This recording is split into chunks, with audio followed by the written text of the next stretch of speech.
So we can visit them, they can visit us. But yeah, it's a chain of historical events. That's all it is. And I met a lot of the Mauritius Lodge members in Kuala Lumpur last year, the Southeast Asian Select and Excellent Masters and Mark. The team came over from Mauritius. Yeah, and they came to create a RSM Cryptic Council in Mauritius. I think it was around about September last year. And there were about 40 or 50 chaps from Malaysia, sorry. Yes. So very close links in terms of business, culture, etc. Yes. Probably, yes. We also have close links. I mean, it's a 4-hour flight from Johannesburg to Mauritius, and there's long historical links between the two places. Yep. Well, if you ever get the chance to go to Southeast Asia, to Kuala Lumpur, they meet at the end of June. They have they're actually doing an installation. Their Grand Master died a couple of months ago. Oh. KC's been the Grand Master there forever. And there's quite a big contingent goes up from Australia every year, from all the different states of Australia. We all gather in Malaysia. It's a great weekend up there. We had the Grand Secretary of the Mark Lodge came out from London last year. Okay. He doesn't quite take the karaoke. Well, we'll see how it goes. We're in lockdown at the moment in South Africa, and we'll be 5 weeks by the time we finished. And then, of course, everything which spills over afterwards. So may you live in interesting times. Oh, yes. That's an old Chinese curse, that one. I know it is. And boy, it's working at the moment.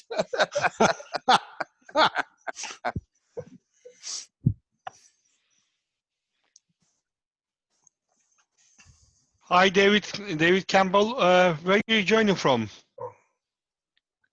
Let me unmute you. Sorry, you're gone. I'm in University of London Mark Lodge 1389 in London. Thank you for joining. Thank you for joining. And we got a few other brethren. Greg Walsh, welcome.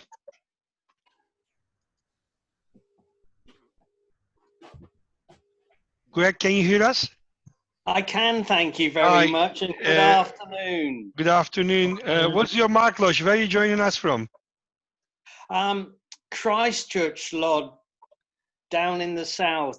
I think it's 1453. Yes, it is. Christchurch in Bournemouth or Australia? Yeah, no, New Zealand, I think. New Zealand, wow. Yeah, no, in Bournemouth. Bournemouth, yeah, welcome. I went to university in Christchurch in New Zealand. Oh, did you ball? Yeah. I don't know, Christchurch, Bournemouth has a really nice ring to it. Absolutely. We got a few other brethren joining us recently. Welcome, Alper. Where are you joining us from? Hi, everyone. Actually, I'm joining from Sadakat in Turkey, in Istanbul, but I've just moved to London. And Jemmy Kingan informed me about this meeting, so I wanted to join if possible. Oh, welcome, welcome. You'll be hearing a lot about this lovely order soon. Are you Good afternoon, Doug. Hello. How are you? Sorry, multiple. Are you talking to Doug? Yes, yes. Yeah, I'm very well, mate. Very well, thank you. Enjoy the. What's your Mark Lodge? Where are you calling us from? My Mark Lodge is Star in the East Lodge, number 95, which is based in Scarborough, North Yorkshire. All right. I'm currently the junior warden there. After a very rapid promotion after my advancement a little over a year ago. So it's, and I have to say, of the different orders I'm involved with, Craft and Royal Arch, Mark to me is my favourite without a doubt. There's definitely something else about. There's another dimension to it which I really, really enjoy. Amazing. And it's a little bit more a little bit easier to understand than Royal Arch can be. So it's I listened in. I watched the lecture last week, and I'm looking forward to hearing this one tonight. It's really good, and it's just amazing to see the contact with brethren from all over the world as you're doing. This is a really good medium, and when all this is over, maybe it can continue on a little bit because it's really good.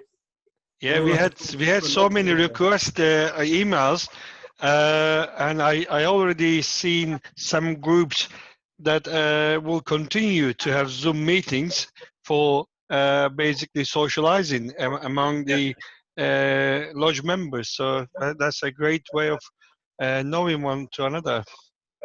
No, it is. I've really enjoyed it. It's good. Maybe, Mahir, we can consecrate a new lodge and call it the World Mark Lodge or something. Absolutely. The Zoom Lodge, The Zoom Lodge. Zoom lodge. number 1. It will be a traveling lodge, so it can meet anywhere really.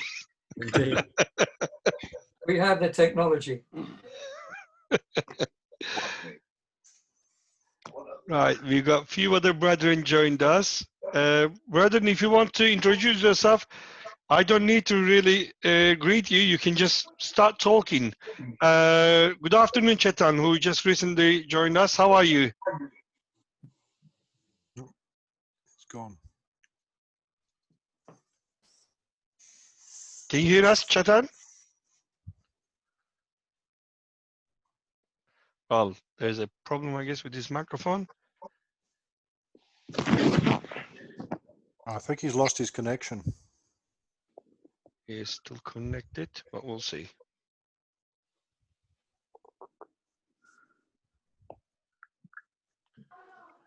Okay. I'm here is Chetan Patel from London, East Africa, 1604 in London. Good afternoon to you. Afternoon, Chetan. Brethren, is 1645. Our Provincial Grandmaster Tom Quinn may join at any time. He said he will be in our meeting at 4:45, 15 minutes before we start, to basically chat with all of us.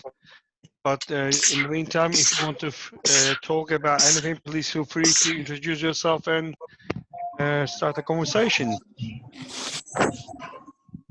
Alexa, cancel.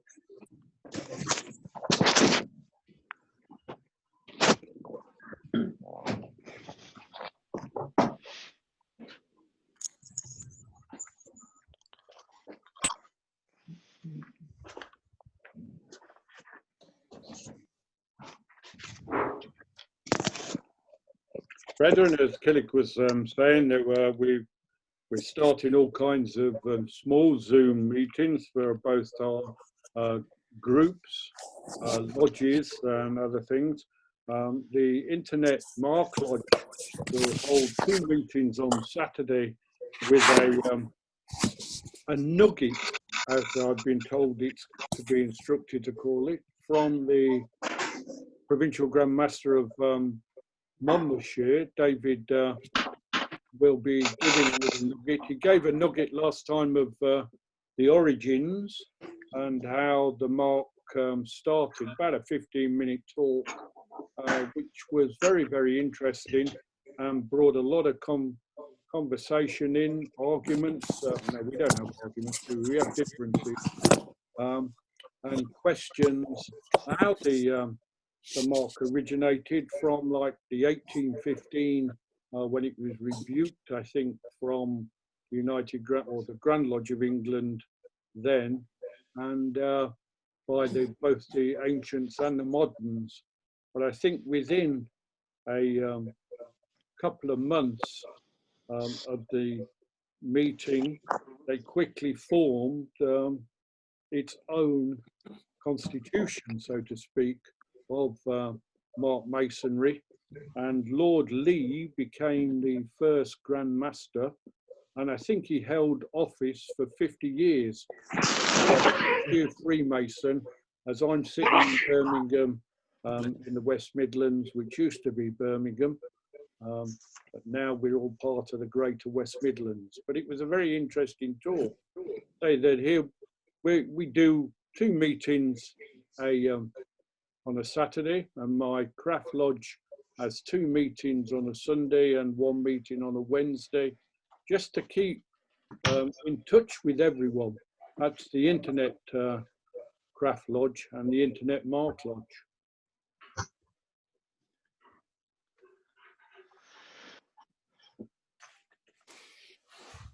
Great to hear that.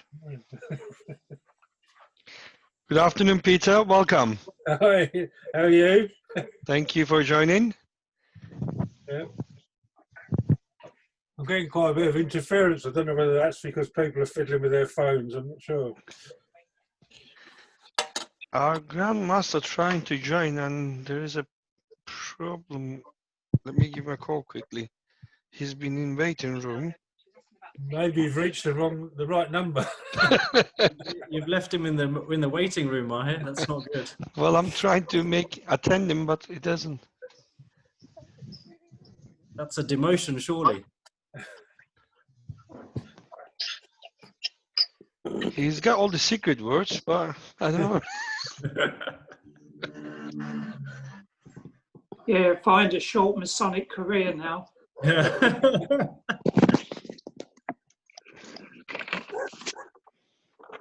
Hi, Cliff. Hi, Cliff. Hi, Pete. How you doing? Not too bad, you? Yeah, doing fine, thanks. Oh.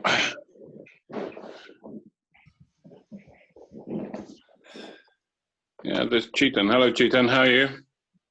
Good, Cliff. How's things? Yeah, very good, thanks. Enjoying the wine I see every day, sitting there in the sun. Oh, yes. Luckily, you couldn't see what was in the cup. Ah, okay. Cliff, we have to do you have to do a stand-up and name and rank and where you're from and where you were born and everything else now. Yeah? Yeah. It's going to take a long time for everybody. Etc., etc. We'll just leave with that, shall we? Yeah. Cheers.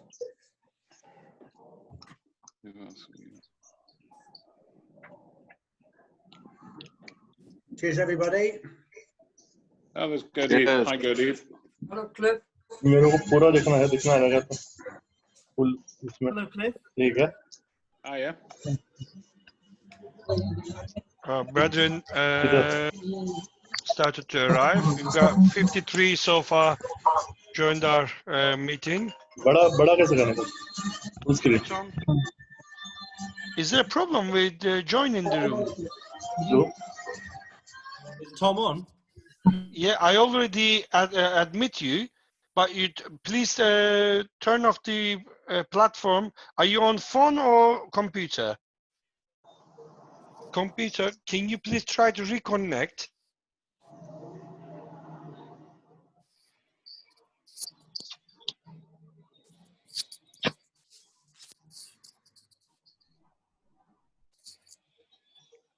Afternoon, Cliff. Give me your command. Okay. Okay.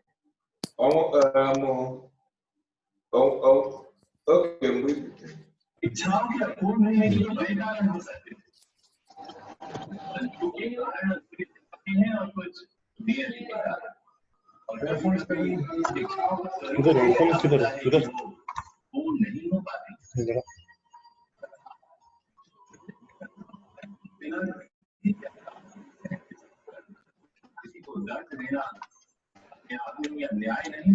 Brethren, I hear some echo. I think somebody needs to turn on, maybe somebody needs to.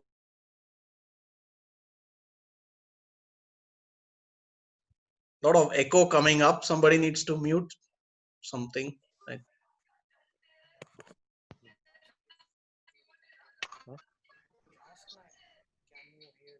Can you hear me, guys? Hello. Hi, Jeet. Hi. Good to see you. Yes. Can introduce yourself to all our brethren. I am Jeet Gandhi, and I have come here with the reference of Jack's Arrow. Yes, you are getting connected now. Yep. Yep. Amit, you can introduce Tom if you like. You'd like me to? Thanks. Here's my. Is the right worshipful on? Charging में रखूँगा phone, laptop. Hang on a minute. Hang on a minute. Charging में रखूँगा laptop. Ah, there we go. Charger किधर? उधर है ना? Brethren, before we start, if you are not talking, please mute yourself so we can hear clearly who's talking. Absolutely. Right, brethren on the group, Thomas Quinn, our Right Worshipful Provincial Grand Master for UK, London specifically, is online. Hello. Rob Crawford, you've got a dead dog lying behind you. Good afternoon. I think you'll find that's a sleeping greyhound. All right. Okay. Well, that's good. Yeah, but she only does it 22 hours a day. All right. Okay. Lucky her. Yeah, exactly. I can change to a different picture if you prefer. There we go. Oh, that's all right. It's fine. She should wake up. She should wake up soon anyway. I'll put a picture on with myself and one of the other people that's in the picture in the call today. There you go. I've tried to do that to select a different background, but my PC won't let me do it. I don't think it's got enough functionality or whatever the word is. Vincent Faturoso's got a new name, Galaxy A5. Good afternoon, sir. The host can actually change your name on the screen. Mahir, you could change Galaxy A5 to Vincent. I'll try. It's a little thing at the side somewhere. It says change name. Right. How do you know how to do that, but not put a background on your screen? I know how to put the background on, but my PC, I don't think it's got enough functionality on it. It won't allow it to happen. Do you have an images section on your PC? Yes. You can't download from there. I've tried to do it, and it comes up with part of the picture in the background. I've merged into part of it, and then the bookcase behind me. So, yeah. How many people are online? Currently, we have 68 people connected, but we've got 5 minutes to start. So just quickly, Tom, we've got brethren from Australia, Spain, Greece, Amit, where else? Johannesburg, South Africa, India, Belgium, Turkey, Buckinghamshire, UK, Leicester. Nigeria, Well, welcome to the centre of the world, to London. Yeah, but you're not in London, Tom. I'm representing London. It's okay, Tom. I'm from London, so I'm here. Good. Tom, I can tell you the biggest problem with these things. Hello from Romania. Is the carbon-based interface with the computer. That is the only problem that's going to be visible today on this Zoom meeting. Sorry, what's going to be visible? It's the carbon-based interface that's the problem. All computers go wrong because the carbon-based interface doesn't work, i.e. the humans. I've got Dave Lucas trying to get through on my mobile. Does he want to join the meeting, Mahir? Well, there's no one in the waiting room. We got total 72 participants currently. David Lucas is one of them. David? David Lucas is not one of them, no. Right, just before we start, I'd like to say I've got one or two slides and illustrations to give, but there are so many of them, they won't all open up and sit in my file. So what I intend to do is, I just intend to hold up a picture of it to the camera. So to some extent, if you all sort of lean into your screen, you'll be able to see what I'm showing. The snag with this is, it's Mason's marks, but they're all back to front. It's only for a general indication. So that's the plan. I wanted to try and see what it looked like on the screen. Yeah, that suits me all right. You can change your camera around so it mirrors it, so they look the right way around. My camera's built into the. Yeah. I mean, there's a setting where it says, "Are you on a PC?" Yeah. On the bottom left where it says "Stop Video," there's a little arrow next to it. Arrow up. Yeah. Yep. So, and then video settings, and a little box should appear. Yeah. If you got a box and there's a tick box that says "Mirror my video," which is probably ticked. If you untick that, it doesn't mirror it. It shows it in normal view. No, that doesn't give me anything. It doesn't do that. It just I either have the option to stop video or start it, and that's it. Okay. There's no up arrow next to the stop video, start video. Ah, yes. On the right hand side. Okay, press that. Video a box should appear. Yep. So where it says video, my video, it should say mirror my video with a little blue tick or blue box. So I untick that. Untick that, and now try holding your paper up. Because it should switch your video around. Okay.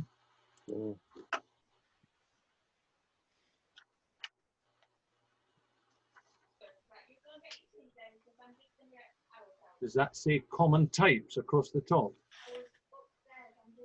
It does, yes. Yeah. Wow. There we are. Does it work? Yes, thank you. Wow. Can I go now then? Well, the other advantage is it doesn't show the untidy part of the room, so that's a real bonus. Right. Has Dave Lucas joined us? Tom, we have, well, David, let me just see if someone, David Norris joined us. What's David Lucas, did you say? Yeah, that's who was phoning me. He's not joined us yet. Okay. We got currently 80 participants and 81 just now. So 1 minute to go.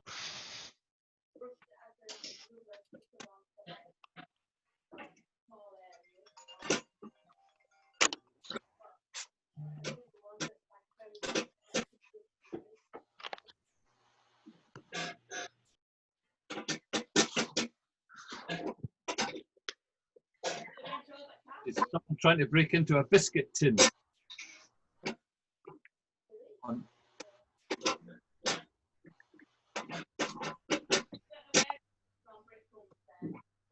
it only me that can hear that drum? Yes, Tom, we all heard it. You're all hearing it, yeah. Someone obviously to mute. I said to Rob, can you see me? He said, yeah. Right, yeah, we got Mark Dixon just attended. And I've got 2 people just called me and they are joining as well. So shall we wait 1 minute, another minute or so?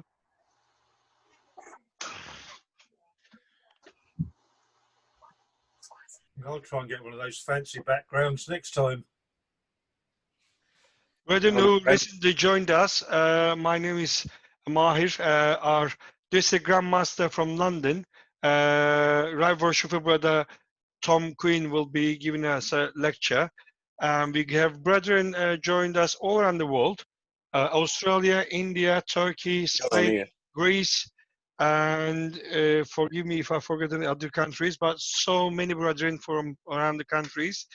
What background? Few brethren joining in. We currently have 92 participants. I guess, Tom, we can start. It's 1+5.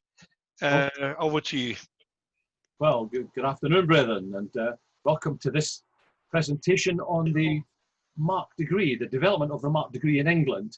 This has been adapted by me from an original work by Right Worshipful Brother Brian Vickers, and so I need to give him that acknowledgement before we start. Greetings. Is somebody needing to go on to mute, please? Right.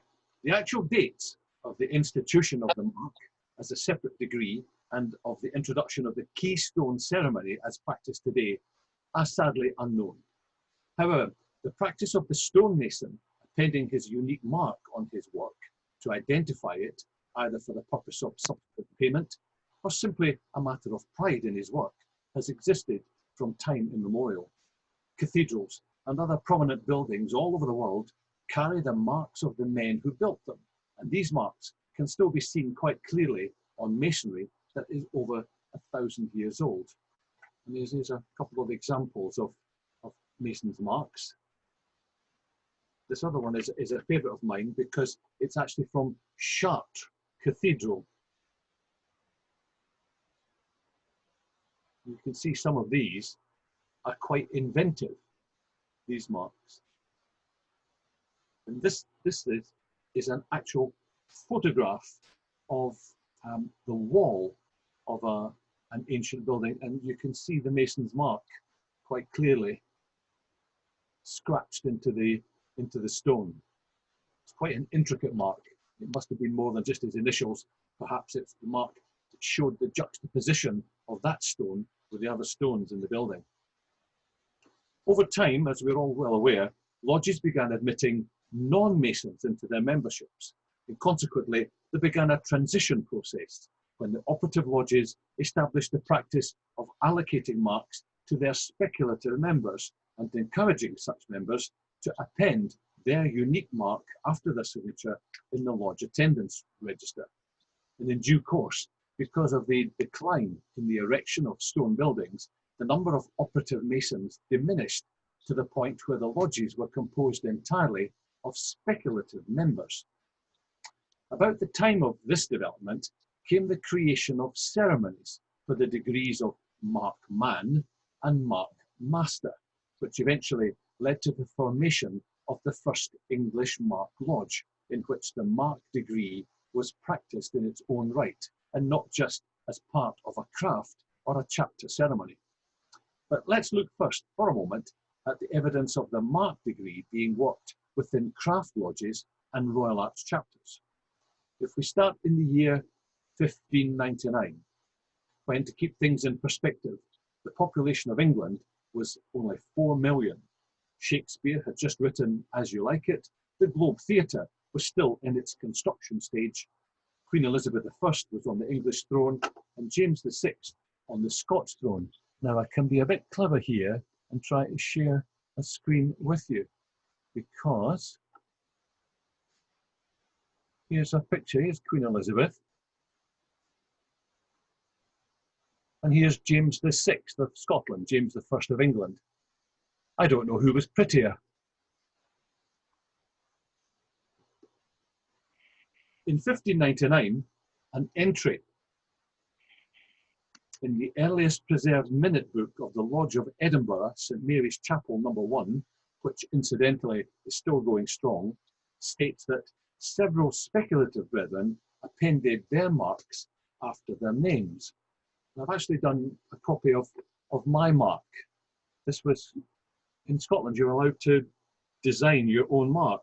So I used the T for Tom, and the Q had to be shown in straight lines. So it became like a diamond with the T intersecting it to make the Q. And that was 45 years ago this month that I designed. So, back in England, on the 11th of August, 1769, which is the year when Captain Cook first sailed round New Zealand. Have we got New Zealand brethren on it? No, but we've got some Australian brethren. This is a beautiful stamp. It's a penny stamp from 1940, but it shows Captain Cook and the map in 1769, and his ship was called a bark. Can you see that? Her Majesty's Bark Endeavour. That was some new information for me. Anyway, in 1769, the Royal Arch Chapter of Friendship, number 257, was granted a warrant. And its first meeting was held on the 1st of September of that year. That's nearly 250 years ago, just over 250 years ago. And that meeting was held at the George Tavern in Portsmouth. And Cliff Stuck, has sent me a picture of it, because apparently it goes there quite often. So this is, as it stands today, this is the George Tavern in Portsmouth, where virtually our Mark Masonry first began. The minutes record of that meeting in 1769 that Thomas Dunkley, a very prominent Mason of those days, delivered the warrant to the new chapter and then proceeded to make the 3 principals and 4 other companions Mark Masons and Mark Masters. Now, I could virtually spend a full hour speaking about Thomas Dunkley. He was a most prolific Freemason. And if anybody would like to extend the researches there, Dunkley, D-U-N-K-E-R-L-E-Y, it's something that you would find of great interest, I'm sure. Apparently, he was reported to have been the illegitimate son of the then Prince of Wales, who went on to become King George II. And I've actually got, there's a picture of Thomas Dunkley, and that's the Prince of Wales, who went on to become George II. I actually can't see much of a family resemblance, but allegedly. And I think to look at that photograph too puts it in perspective to the kind of clothes that they wore. This would be what they wore to a Masonic meeting in those days. Anyway, there's still further evidence regarding the working of the Mark degree in craft lodges, and also the spread of its popularity by virtue of the minutes of St. Thomas's Lodge number 142, a London craft lodge. These are dated 9th of August 1777, in which it stated that the master and a number of other brethren were made Mark men and Mark masters. There were many other craft lodges that supported the Mark degrees, and from which eventually sprang independent Mark lodges. We come now to the circumstances surrounding the setting up of the first English Mark Lodge. You'll be aware of the importance of the year 1813, the formation of the United Grand Lodge of England. One of the principal articles of that United Grand Lodge stated that pure ancient masonry consists of 3 degrees and no more. That is, those of the entered apprentice, the fellow craft, and the master mason, including the Supreme Order of the Holy Royal Arch. It then went on to state, this article is not intended to prevent any lodge or chapter from holding a meeting in any of the degrees of the orders of chivalry. As the Mark degree was considered to be such an order of chivalry, it's clear that at the time of its formation at least, the United Grand Lodge encouraged the continuance of the practice of working, amongst others, the Mark degree. It seemed therefore that when UGLE was formed in 1813, the scene was set for the Mark degree to be worked in all the craft lodges in the new English Constitution, as indeed it still is in craft lodges under the Scottish Constitution. However, 4 years after the Union in 1817, the United Grand Lodge reneged on this principle, and the wording regarding the other degrees of the Order of Chivalry was deleted, thus outlawing the Mark degree from its craft lodges, and in turn from its Royal Arch chapters. Perhaps our Grand Officers had been distracted by such events as the building of the Royal Pavilion in Brighton and the publication of Mary Shelley's book, Frankenstein. I didn't want to show a picture of Frankenstein in case it frightened anybody. For the next 30 years or so, the Mark degree continued to survive without a Grand Lodge or other overseeing body. The scene now changes again, and I need to transport you to Bonnie, Scotland, where since 1817, the Supreme Royal Arch Chapter of Scotland had been administering a total of 12 other Masonic degrees, including that of Mark Mason. The story becomes complicated here, brother, so I've got some costumes which I think might help your understanding of it. In the year 1851, the year of the Great Exhibition, the year when the YMCA was founded in America, and in Italy, Verdi's opera Rigoletto was first performed, a certain Dr. William Jones, a member of the English Royal York Lodge of Perseverance No. 7 and its associated chapter, visited Aberdeen in Scotland and became a member of the Bon Accord Royal Arts Chapter number 70, Scottish Constitution. I'm sure that this is the building you visited.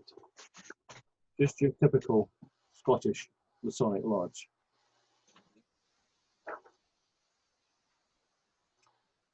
There, this good English Dr. Jones received the degrees of Chairmaster, Mark Master, and Excellent Master, otherwise known as Passing of the Veils. In Scotland, the degree of Mark Master was a prerequisite to becoming a Royal Arch Mason, and that rule still applies today. Later in that same year, 1851, a Scottish friend of the good Dr. Jones, another doctor,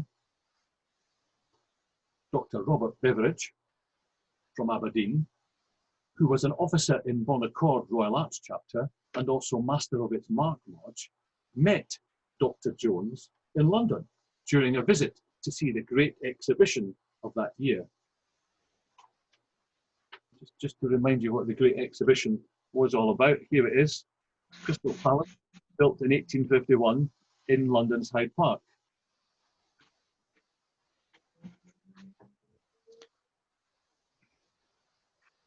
Whilst in London, Dr. Jones, with his tricorn hat, introduced Dr. Beveridge to many of his Masonic friends, some of whom asked this Dr. Beveridge from Aberdeen if he would advance them into the Mark degree in London, rather than them having to travel to Scotland. As Right Worshipful Master of his Mark Lodge, the good Dr. Beveridge agreed to do this, and 5 brethren were accordingly so advanced. Dr. Beveridge then returned to his native Aberdeen. News of these advancements spread rapidly, and Dr. Jones was inundated with similar requests from other London craft brethren to be advanced into the Mark degree. Dr. Jones approached his Royal Arts Chapter, Bon Accord in Aberdeen, to seek advice on this, and they stated an appropriate procedure would be for him, Dr. Jones, to apply for a warrant to establish a Mark Master's Lodge in London. According to Bon Accord Chapter of Aberdeen, they had the power to issue such a warrant. The application received favourable consideration. Dr. Jones was invited to Aberdeen, where at the meeting of the Bon Accord Chapter, he was installed as Right Worshipful Master of a newly formed Bon Accord Mark Lodge of London. Can you imagine that? The Bon Accord Mark Lodge of London being formed, consecrated in Aberdeen. Dr. Jones returned to London, duly clutching his warrant, dated the 17th of September 1851, and that constituted the London Bon Accord Mark Master's Lodge to be held under the aegis of the Bon Accord Chapter of Aberdeen. This new London Bon Accord Lodge of Mark Masters flourished to such an extent that in less than 4 years it had grown to a membership of 120 and was becoming quite famous in the Masonic fraternity, with articles appearing in the Masonic press. And this was the catalyst which eventually led to a serious confrontation with the Scottish Supreme Grand Chapter. In the February 1855 edition of a popular publication known as the Monthly Masonic Magazine, a short advertisement had appeared as follows: Mark degree, applied to Brother R. Spencer, 314 High Holborn, for all the particulars you require. The Mark Lodge is held under warrant from the Supreme Grand Chapter of Scotland. Unfortunately, the Grand Scribe of Scotland had seen the advert and immediately wrote a letter to the magazine stating that no such warrant had been issued by Supreme Grand Chapter and that consequently the Bon Accord Mark Lodge in London was irregular. The Supreme Grand Chapter of Scotland was furious with Bon Accord Chapter in Aberdeen for granting a warrant, which they said the chapter had no right to do. On the other hand, the Bon Accord Chapter maintained that it had a perfect right to issue the warrant, and so the argument went backwards and forwards. Eventually, on the 20th of June 1855, the Supreme Grand Chapter of Scotland instructed the Bon Accord Chapter in Aberdeen to surrender its warrant. in order to avoid the necessity of ulterior measures. The Bon Accord chapter refused to do this and was suspended by the Grand Chapter of Scotland in 1855. The Bon Accord chapter eventually did return its warrant, but it never met again. From 1855 then, the position of the Brethren of Bon Accord Lodge of Mark Master Masons in London was invidious. They were members of a Mark Masters Lodge, being held under the aegis of a Scottish Royal Arch chapter that was suspended by its sovereign body and which soon was not to exist at all. Now, among the members of the London Bon Accord Lodge of Mark Master Masons were a number of very eminent and influential Masons, and clearly they did not relish the prospect of being branded irregular. One of the options open to these brethren was to make another request for the United Grand Lodge of England and or the Supreme Grand Chapter of England to recognise the Mark degree and to include it as part of ancient Masonry. And such an overture was made, and a committee was set up by these two bodies to look into the matter. And as we all know, committees usually produce nothing at all, although they did produce a decision in this case, which was to reject this application.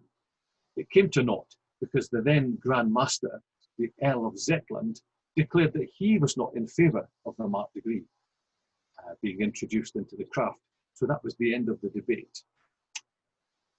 The Mark degree had been rejected, in this case, for the last time. I haven't got a picture of the Earl of Zetland, but I have got a caricature that was published in Vanity Fair.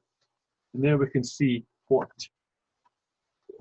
the English magazines thought of the Earl of Zetland. Look at all the medals and ribbons that he's got attaching to his costume.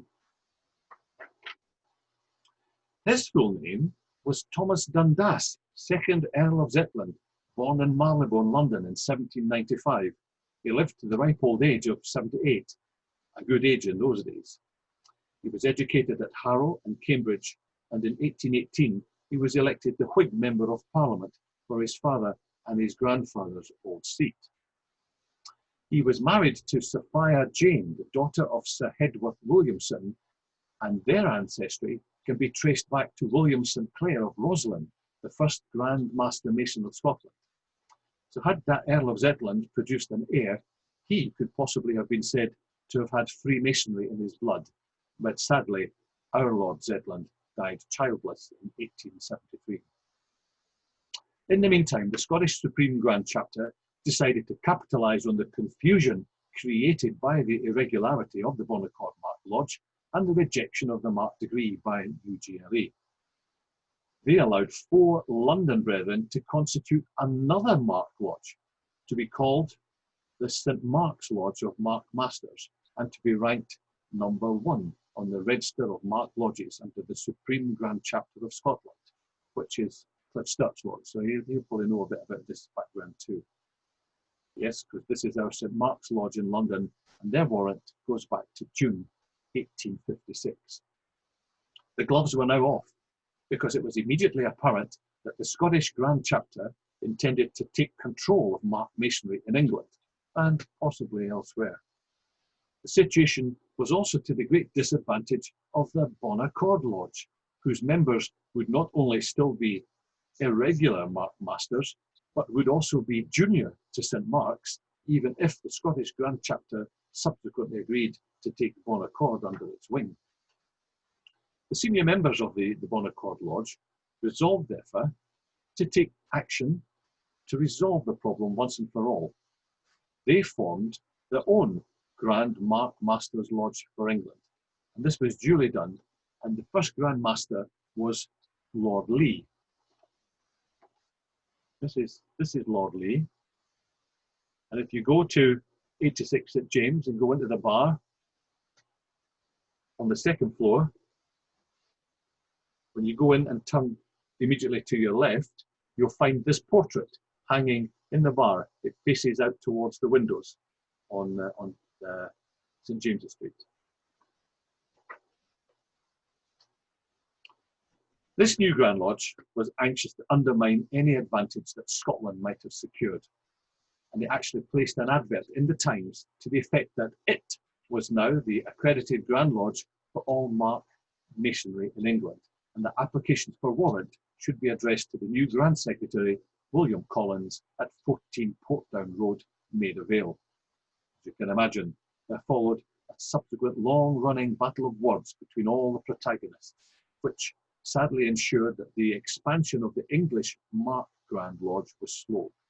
And for many years, the Mark degree continued to be worked variously under the authority of the English Constitution, the Scottish Constitution, and independently as more and more Mark lodges were set up and warranted by the rival Grand Lodges.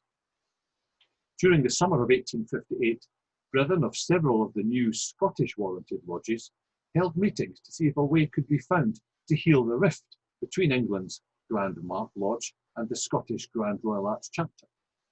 And by September of that year, they'd come up with another proposal to form another brand new Grand Mark Lodge. But the Scottish Grand Chapter was having none of it and continued to spread its influence in England. They even constituted their first Mark province in Lancashire. This infuriated English Grand Mark Lodge, and in order to weaken Scotland's position, Grand Mark Lodge constituted its own province of Lancashire and appointed its own provincial Grand Master. So here's two Mark provinces of Lancashire, each with their own provincial Grand Master. The English Grand Mark Lodge, which by the 1860s had consecrated over 120 lodges, continued to strengthen its hold on the Mark degree. And in 1870, the Grand Royal Arch Chapter of Canada became the first sovereign body to formally recognise it. The Scottish Grand Chapter's hold on English Mark lodges was being steadily undermined. In 1872, the two provincial Grand Lodges of Lancashire agreed to merge, and 3 years later, the Grand Royal Arch Chapter of Ireland officially recognised the English Grand Mark Lodge. This heralded the demise of the Scottish Mark Lodges in England and the acceptance of Grand Mark Lodge as the legitimate and sole sovereign body overseeing Mark Masonry in England and Wales. It took several more years before a Grand Mark Lodge was recognised throughout the whole Masonic world, but finally, on the 18th of June 1879, the Grand Chapter of Scotland gave its recognition, the last Masonic body to do so. The Grand Lodge of Master Masons of England and Wales and its districts and lodges overseas, as it is now called, currently comprises some 1,600 lodges, with a total membership of around 50,000 brethren, and has ruled over us uninterrupted for over 150 years.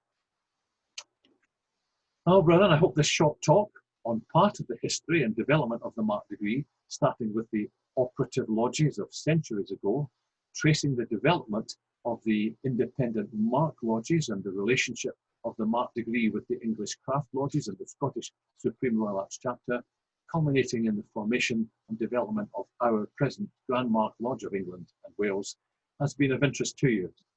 And I thank you for your attention. Thank you very much. Thank you. Νομίζω κάτι 50 τα καταφέρνει για την ώρα. Πήγα εγώ στο σούπερ μάρκετ να ψωνίσω. Κάποια στιγμή θα χρειαστεί άμα είναι. I've actually got quite a bit more. Yes, hello? Can you all hear me? Right. It is possible to study a bit more about Lord Lee. He's a very, very interesting character and one of the most generous and well, Masonic people that you could ever come across. He was one of the biggest landowners in the Warwickshire area, and his philosophy was that people who were born to privilege and money were expected to serve and provided for those who depended on them, and he was a very, very benevolent character. Brethren, before I tell you something, thank you very much, Rav Roshua, Brother Tom, for this wonderful presentation. Brethren, I would like to give opportunity to everyone to ask questions about this lecture. Please unmute yourself when you want to ask a question, and then please mute it back so we don't hear any background noises. If anybody would like to go, please unmute yourself and fire your questions to Rob Worshipful Grandmaster.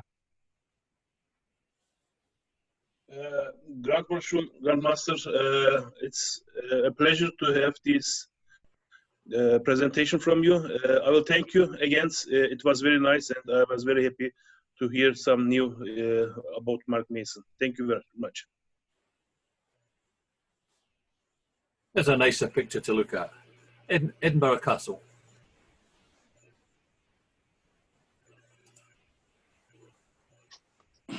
Tom spoke about Tom, when you spoke about the Mason's marks, I was always under the impression that a Mark Mason or a man's mark was always hidden, and the one that you saw was the mark of the overseer. Oh, that was from Alan Breward, by the way. Well, the mark had to be known, certainly to the overseer. Yeah, as you say, I'm not aware that it was hidden. I actually, as an aside, it's not really an answer to your question. I'll be a good politician and give you some other information, but it's nothing to do with your question. But I have actually asked the Grand Secretary recently, what guidance is there for the issuing of a mark to a newly advanced brother? Because apart from the Masonic cipher, the alphabet at the back of the ritual book, there's not an awful lot of guidance other than it should not be the triangle or be the same as another brother's mark. So Ryan Williams has promised me an explanation on that. Thanks very much. I've got a brother who's a joining member of the Marked Internet Lodge, and I've got a picture of his Grand Lodge certificate, which was from the chapter, but he's a Chinese origin, and his mark is in a Chinese characteristic. Well, the mark nowadays has no practical significance. It doesn't. It's not used to obtain wages. It's not used to identify a particular stone. So I suppose in terms of what constitutes a mark nowadays, it's of, is it esoteric? Is that the right word? It's of merely just creative interest. Thank you. I think Cliff had a question. I hope it's not a difficult one, Assistant Provincial Grandmaster. Certainly not, boss. No, I just wanted to add to what you said about that meeting with Thomas Dunkley on the 1st of September, 1769, because that meeting, as soon as they had been made Mark Masters, they then consecrated that same evening the Phoenix Lodge of Mark Masters number 2, of which I'm a member. So indeed, last September was their 250th anniversary, which was duly marked with a celebratory meeting in Portsmouth Guild Hall, which was attended by the Programme Master, Ray Smith, and from the Royal Arch side, the Chapter of Friendship joined in that meeting, and on the Royal Arch side, we had Russell Race. So that 250th anniversary took place last September, and Phoenix number 2, in contrast to my mother lodge, Mark number 1, as you say, is officially recognized by English Mark Grand Lodge as the oldest working Mark Lodge in the world, which tends to upset one or two other Mark Lodges down in the south here. On the Isle of Wight, there are one or two lodges that feel that they are older, but they can't prove their date of their earliest meetings. Whereas number 1 has a continuous set of minutes of all of its meetings since that very first one. Was Scotland represented at that 250th anniversary? Were they invited to, in conciliatory terms? No, unfortunately they weren't. But when we celebrated the 150th anniversary of St. Mark's number 1, because as you mentioned, St. Mark's number 1 was warranted by Supreme Grand Chapter of Scotland, about 15 months prior to the formation of English Mark Grand Lodge. And then our 150th, the most senior member of Supreme Grand Chapter of Scotland did come down and joined in our meeting at Mark Mason's Hall. Tom, hello. If I may ask a question, this is Ugel of Gallipoli Lodge. Brussels. From Brussels, yeah, big shiny balls. Thank you for that lecture, Tom. As you know, I'm like many brethren from Gallipoli Lodge. I'm new to the degree, and to be honest, we don't know much about the degree as it is practiced in other constitutions. So, could you give us some bit of a summary about the place of the Mark degree in Scotland, Ireland, and the United States, which I suppose would be the most relevant constitutions? I can speak about Scotland. The situation in Scotland is very much as it was in England in the early 1800s. In my own lodge in Scotland, which is typical, I believe, you're initiated, passed and raised, and then at a convenient meeting after that, you have the Mark degree. Now, I was made a Mason in 1975, which was probably the heyday of Masonry in Scotland. And when I was made a Mason, I was one of 5 candidates. And in Scotland, the lodges meet twice a month. So at the end of 6 weeks, those 5 candidates were ready to receive their Mark degree. But we didn't. We had another first, second, third, and then another first, second, third. So that by April 1975, there were 15 candidates ready to receive their Mark degree. A bit like what happens at Bon Accord, lodges like that in London. But the degree was done by the lodge, by the craft lodge. There is no separate Mark constitution in Scotland. There's no separate Grand Lodge. There's no separate organisation of the Mark. It's run under the auspices of both the craft and the Supreme Royal Arts Chapter. To be honest, I don't know which of them has the greatest influence on it. But so that in Scotland, when a lodge is to be formed, a Mark Lodge is to be formed, one of the past masters of the lodge, usually the immediate past master, because the master's a bit busy with craft ritual, the immediate past master will assume the chair and he will then form a Mark Lodge. It's a bit like we do it as well. He will appoint his officers and he will open a Mark Lodge using the ritual that we are familiar with in England. Therefore, they then form and create a Mark Lodge, and then the Mark ceremony is similar to the English ceremony for the candidate. It's not identical, and the sequence of events is a bit different too. In a Mark Lodge, where if we were being private, I could probably tell you a bit more about the actual differences in the ceremony. But it's not all that different, and the story is the same. It's surrounding the keystone and the allocation of the mark, and there's a bit more about the mark penny in Scotland as well.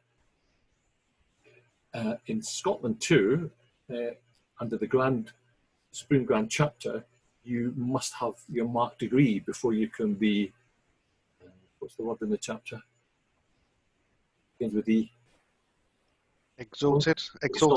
That's it. Before you're exalted into chapter in Scotland, you must have your Mark degree. And for someone who comes along to be exalted, if they've not got the Mark degree, they're given a very brief ceremony, which will include the obligation for the Mark degree. But it's far more interesting to do your Mark degree in a craft lodge, because you get to see the full story. Tom, I like you, were advanced in Scotland. And the one thing that I found slightly different there, so I was allowed to adopt my grandfather's mark, because I believe in Scotland the marks are time bound and they don't have to be unique to each individual, just within their time period. Is that your experience?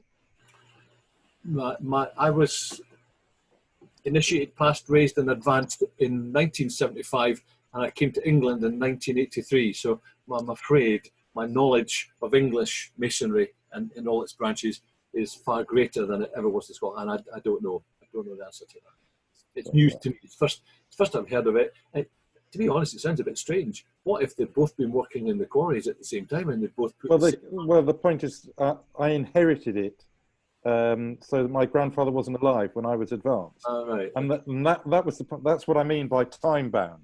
Right. That, you know, you would have needed to know the date of the building to know which person who carried that mark had done the work. Yeah. I'll ask Grand Secretary. It'd be interesting to hear from him on that one. Yeah. We actually have a mark master in London that was allowed to take his father's mark when he was advanced. So he got a dispensation and took his father's mark, and I advanced him, so I know. Quite interesting.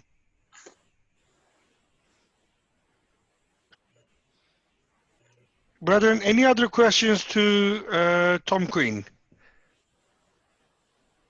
Only one question is, will there be another one anytime soon, Tom? Yeah, next Tuesday we have another lecture, which will be announced again on Facebook page.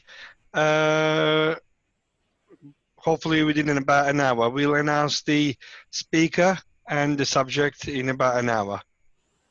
Thank you very much. All over it like a cheap Burton suit. Are there any other questions? Thank you very much. That's all well done, Tom. Okay, thank you. I've got a quick question. I've noticed there's a few people have said about they created their own mark beforehand and they've inherited marks from other people. I knew nothing about a mark until I went in, and in fact the first I heard that there was a mark going to be allocated or that I needed to select was actually in the ceremony. How usual is it that people are forewarned, or was that a Scottish thing? Or I mean, I was lucky. One of the marks that I was offered out of the three is a great mark that I'm proud of, and it does look like a picture rather than a squiggle. So I'm not complaining about that. It's just purely of interest. I would think that it depends on the individual. For instance, if the individual was a second and third generation Mason and his father or grandfather knew he was coming in, they could perhaps speak about the mark to him. If the Lodge Secretary only knows what he knows about picking the mark from the cipher at the end of the book, then that's what he gets. Yeah, but there's fairly scant knowledge about it, which was my question a week or so ago to Grand Secretary. My question to him has come at the wrong time because he's not in the office at the moment. He's working at home. So a lot of the reference books that he needs to look at are not available to him just now. So I've got to wait till he's back in the office for an answer. But that's the best I can offer for that. You know, it would depend on previous knowledge, perhaps from the brother's family, or if the secretary was aware enough of what he could do apart from the cipher at the end of the book. Sounds like a good answer. Thank you. This is my uncle David's Scottish mark, dating back to about 1945. There's a very prominent triangle in it. Yes. As somebody said of mine as well, but I argued no, mine's not a triangle. Mine is like a square on its side, or a diamond. Down under, we tend to take the cipher and use the person's initials of their name and create their marks out of that and the variations on it. That is the commonest thing that I know about, certainly in London. My experience of English Masonry is obviously restricted to London, but that's what happens in English lodges. I don't know. Sorry, Tom, I don't know if the brethren are interested, but if you look at the third degree tracing board and you compare the marks in the ritual book to that tracing board, and read them back to front, you can actually read the ciphers on the tracing board, what it stands for. Right, we'll have a look. Yeah, it's interesting. I didn't know till last year when someone actually stood there and showed me. Yeah. And yeah, you can read the name Hiram Abiff as part. So put the trace. You have to do it back to front, obviously, because of the Arabic element of it. But they do actually mean something, the ciphers, when you read them against the Mark Ritual book. That underlines the fact that the mark was at one time intrinsically a really big part of craft masonry. Yeah, yeah. And it's the English system and the way it's evolved in this country, which has directed it towards its own constitution and Grand Lodge. What happens in some of the other constitutions that we've got represented here? Are they still online? Is it Australia that we've got here? Tom, can you see this retraceable? On my screen, Paul is here. Yep. Australia, Paul is here. Actually, we at the start of our cipher lecture and that, we described the third degree tracing board, but we also say it should never ever be talked outside of a Mark Lodge, and certainly not to anybody who's not a Mark Mason. Right, so in the Craft Grand Lodge in Australia, or of course,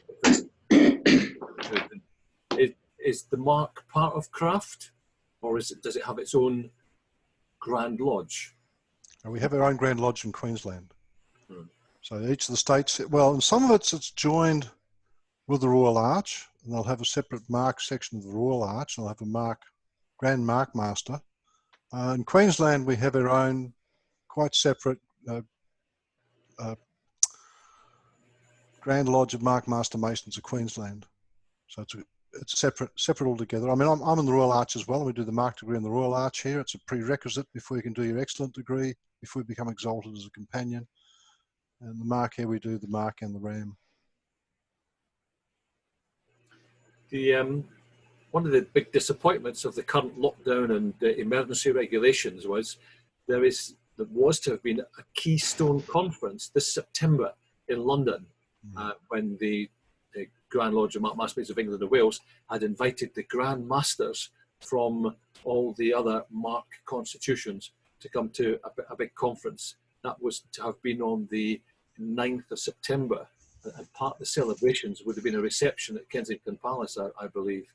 So that's had to be put off. I think it's been put back exactly a year. So it'll be September 2021 when it hopefully will happen. Tom, I've got a question.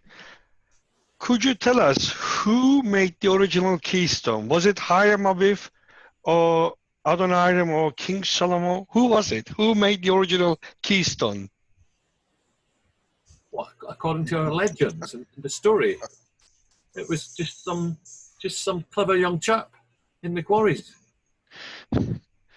Well, I've read so much about it. I mean, I've seen Hiram Abiff's name so many places who made the original keystone.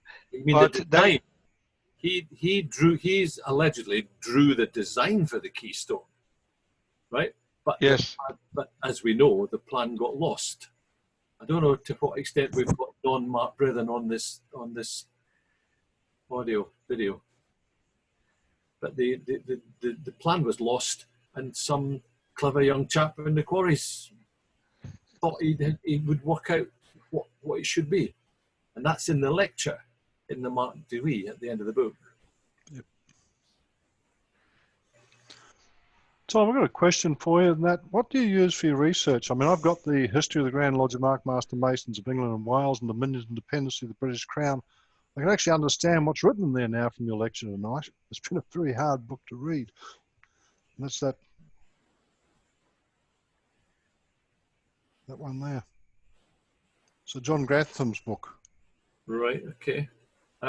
Well, as I said, I acknowledged at the beginning that this lecture that I've done is an adaptation from Right Worship Brother Brian Vickers. There is another good book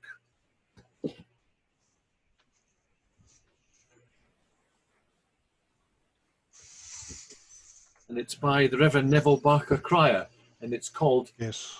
Tell Me More About the Mark Degree, and that's one of the most interesting Masonic publications I've ever read, I've got to say. An awful lot of dry stuff. You know, and, if you wanted to look into craft, for instance, there's Gould's History of Freemasonry, which is 4 volumes, and which I'm probably using to prop something up in the corner of the desk. It was as interesting as that. But the publications such as that are really good reads. Yes, yeah, I picked up some when I came to the Grand Lodge in England a couple of years ago in the bookshop there, and picked up some really good little books to bring back with us. That's where I've got a bit about Lord Lee. Yes. And there are other characters mentioned in it too. Then some of the old exposures of Freemasonry contain very detailed descriptions of the 2 separate original ceremonies, that of Mark Mann and that of Mark Master. I've got a copy of one which dates from 1824. And in fact, we used that when we celebrated the 150th anniversary of Mark #1. We had 2 presenters, in fact, I was one of them, that went through the question and answer format of presenting the ceremonies in those days. It's very interesting to look at those. They're quite different from the modern day ceremonies. Yeah, we run a Mark Mann ceremony here as well with the craft lodges. If the craft lodge invites us in, we'll do a Mark Mann ceremony. The stage where we take them up to give the Master Mason his mark, and we stop there. And that's sort of becoming quite a popular way of sort of attracting people into the Mark Lodge in Australia. It's also a very good way of breaking up the work, because when I look at the extent of ritual that the Master of Mark Lodge has to do, it must be quite challenging for today's young ritualists. And that's one way to split up to a very neat point when the Master could be changed. Yes. Yep. Tom and Cliff, just on that, the ceremony for the Mark Master Mason and for a Mark Man, was that always, or was that previously conducted separately then? Perhaps sometimes on the same evening, but they're certainly completely separate ceremonies, so they could be done at the same time, one following another, effectively opening a second form of the lodge, or they could be done at subsequent meetings. But to be honest, who knows what was going on in the 1700s? I mean, the ritual that we're using now, everybody might think, oh yeah, that's how they've always done it. But it probably only dates from, what, the mid-1800s, the ritual that we've got now. I mean, as I say, out in the sticks, you know, in the depths of the villages and, you know, Somerset and places like that, who knows what they were doing? And if you've seen any of the old ceremonies for the craft, I mean, they sat round tables, drinking and eating all the way through the ceremony. We did a recreation of the 1759 lodge a couple of years ago for our 125th in the craft, which was taken from the, I think it was put together in England. And yes, we just sat around an L-shaped table. I was the master. We did the catechism by the answering question. It was great. We all got dressed up for it in the period costume, and it was a wonderful experience. Yeah, David Powell, the PGM of Monmouthshire, he does a similar thing, both in the craft and Monmouthshire do 2, I think. They do a Russian one, which we had an explanation or an enactment in the Internet Craft Lodge, and David did one again for the Internet Craft Lodge when we visited Barry. The best part of the recreation that we were involved in is the master was meant to be falling over drunk at the end of it, and the tiler helped him home. And hence the old famous photograph of the tiler assisting the master from St. John's.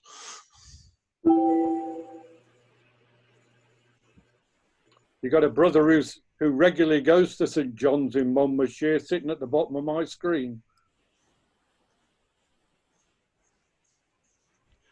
Well, my grandfather came from Cheapside. Brethren, our time is almost up. We've got 2 minutes, so if any other brother has any question, this is your last chance to ask it to our worshiper, Brother Tom.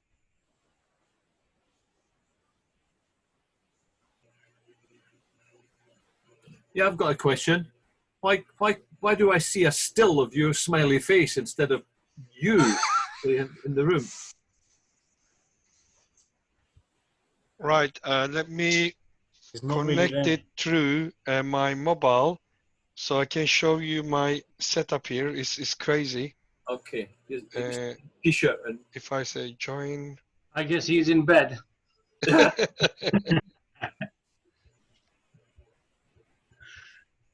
Well, I'll share a picture, but I can't. Basically, I'm working in front of 8 screen, which you will see it on the Facebook page after meeting ends. I don't have a desktop camera. I'm just controlling on the desktop. Is there any brother from Sussex, the province of Sussex, on the online?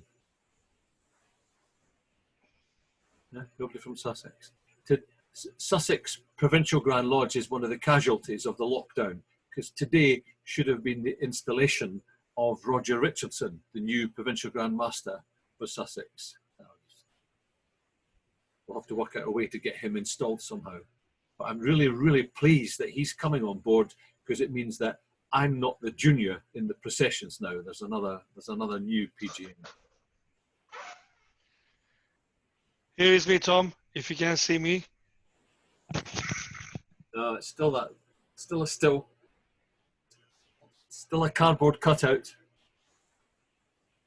That's all right.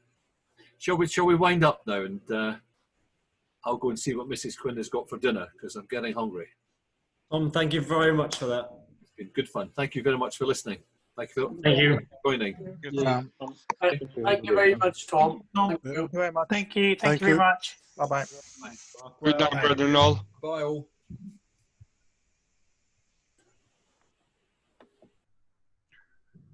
Team, if you can stay. Okay, Mahir, I've got to go to bed. It's 2:45 in the morning here now, so I'll catch up with you again shortly. I'll send you an email. All right, thank you. Thank you all. See you, Paul. Hopefully next time. Next Tuesday, we have another lecture. If you can let your brethren know, we'll be happy to have you all there. Brethren, you can leave the room now. Tim, please stay in the room. I'm staying. I'm here. Thank you. Bye-bye. Be safe. Bye-bye.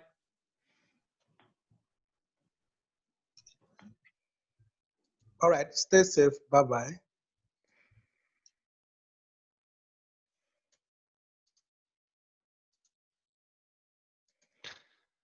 I'm sending everyone to waiting room.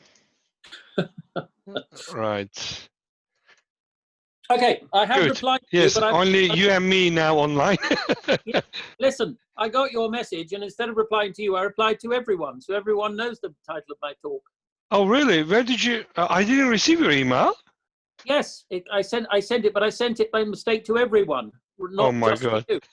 But I didn't put a message. I just said the Royal Ark Mariner degree, but I didn't give any explanation as to why I was saying that. So everyone thinks I'm mad. But that's my proposed lecture, the Royal Ark Mariner degree.